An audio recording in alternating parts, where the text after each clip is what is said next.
Welcome back to the channel, everyone. Today we're going to be talking about the newest Netflix movie, The Harder They Fall. Now, this movie popped up. I didn't know this was coming out, and I heard nothing about it. I didn't watch a trailer, but then I saw the good reviews coming about, and I don't know why I'm still wearing this hat, but I saw the good reviews, so I wanted to check it out, and here we are. So, The Harder They Fall is when an outlaw discovers his enemy is being released from prison, he reunites his gang to seek revenge in the Western. So, a pretty damn simple plot line, I must say, and it's a very damsel in distress-like movie, which I gotta say we haven't seen in quite a long time. So it's kind of fun to see this type of movie once again. To me, when I think of damsel in distress, I think of the Spider-Man movies, and I think of the Quentin Tarantino movies, which leads us into our next topic, which is the Quentin Tarantino vibes about this movie. This movie felt like Quentin Tarantino directed. From the font and the way it shows locations to the comedy and violence, all the gore, the music, everything about this movie felt like a Quentin Tarantino Western movie. It felt a lot like Django. It just didn't have that really serious vibe to it. Even though Django was it's funny at moments, it still was a serious movie. Well, this one feels more lighthearted, they just made a Western, just to go back in time, have some fun with it.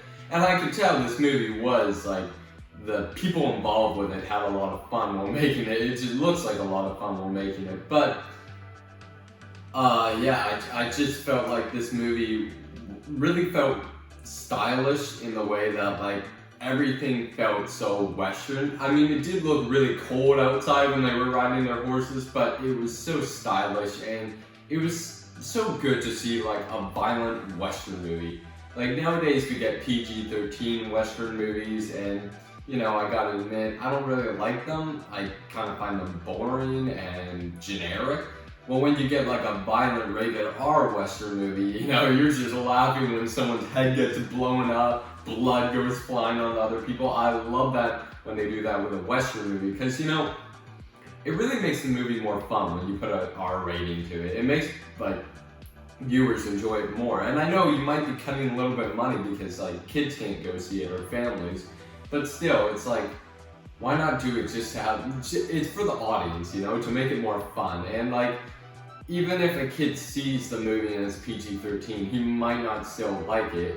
And then if it's rated R and he comes back to that movie, then he might like it just because it's, violent and stuff. So I think this movie did a perfect job of making it rated R. It just felt so fun in that way.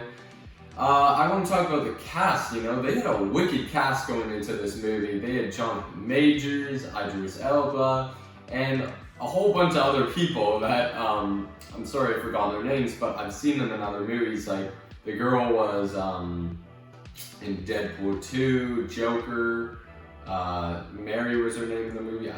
It's Zoe something, I forgot. You had Regina King, I remember her name. You had the dude from Judas and the Black Messiah, and you had a whole bunch more that I probably haven't, I have probably seen, but I just don't remember which movies they're in. But yeah, just a wicked cast all around. They all did a really good job. The only person I think that could have done better, and I think they could have added a little bit more to, was Idris Elba's character. I feel like his character was really good, but I feel like there could have been more to him. Think about Candy, what's his face? Mr. Candyman? From Django Unchained, Leonardo DiCaprio's character.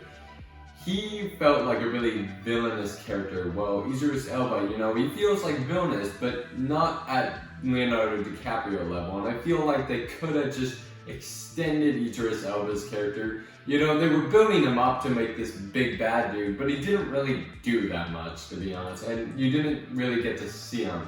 Then they have a twist about him at the end, and it's okay, well, you probably could have done a better job, but it was an alright twist, I have to admit. But yeah, I feel like they could have just added a little bit more layers to his character. But I must say, overall, this was a fun movie, and I just wanted to make a video on it because I really enjoyed it, and I really think people should check this out.